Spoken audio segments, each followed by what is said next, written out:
Cabin number 4, part 2. The next morning, I told Tony, James, and Chuck exactly what happened the night before. I told them what I heard when I walked over to the window, and that I was too afraid to peek inside to see what was going on.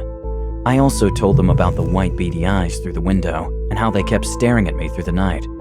We still had 3 more nights left in the cabin. All of us agreed we needed to figure out what was going on in cabin number 4 as soon as possible.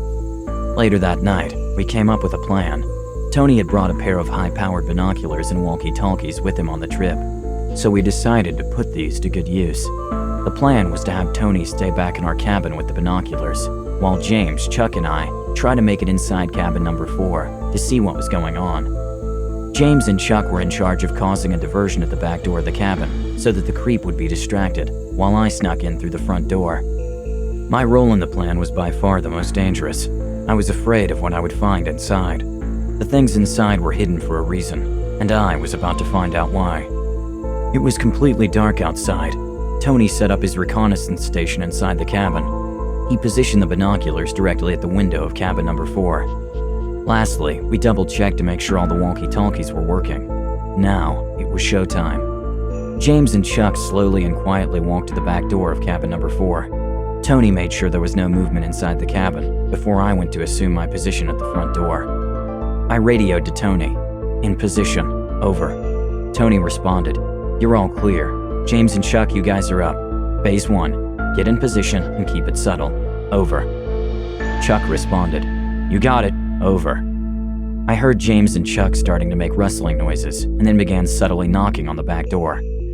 Tony radioed in. We got movement headed to the back door, boys. James and Chuck, assume your hideout positions. Over. I could hear the footsteps inside scurry over to the back side of the cabin. The plan was working. Now, it was my time to perform. Adrenaline began to course through my veins. I was terrified at what I would find on the other side of the door. Tony radioed again. Clear to proceed with phase 2. The front of the cabin is clear. Over. I responded. Affirmative. Going into phase 2. Over. I slowly and carefully opened the front door, trying not to make any sudden noise or movements. I took 2 steps inside and immediately smelled the most awful smell in my entire life. It smelled like a rotting carcass. I needed to find out what was causing this terrible smell. I turned on my phone's flashlight to illuminate the dark space in front of me. Some things in life you just can't unsee, and this was one of them. I shined the light down at the floor of the cabin, and I could not believe what I was seeing. There were 3 brutally mutilated corpses lying side by side on the floor next to me, about 10 feet from my shoes. There appeared to be chunks of flesh cut out from sections of the legs and arms. Under the corpses was a large blue tarp, covered in blood. I froze in shock and couldn't move. I just stood there staring at the horrific scene.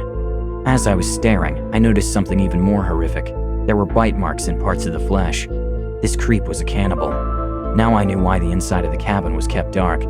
The next thing that crossed my mind was to take a picture for evidence so that the police would believe me when I report the incident. Right as I switched to the camera on my phone, my walkie-talkie sounded. Tony yelled, Dude, get out of there! There's movement towards the front door. Abort mission immediately, over! The flash on my phone's camera lit up the whole room for a split second as I took the picture. I caught a quick glimpse of a man covered in blood walking directly at me. Then, the room went pitch black. I heard his footsteps quickly coming towards me. Tony yelled out from the cabin, Get out of there, now! I quickly turned around and sprinted out the front door. The man slammed the door shut behind me. I beelined it back to our cabin and caught my breath. Tony was sitting at the window. I took a look through the binoculars, but couldn't see anything.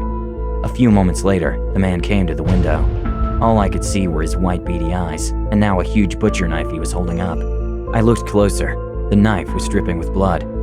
We immediately packed up our bags and drove back home. For obvious reasons, we had to cut this year's camping trip short. On the drive back, I called the local police and told them exactly what had happened and sent them the picture I took. The man ended up going to prison for life, and I'm lucky to be alive to tell about what I witnessed.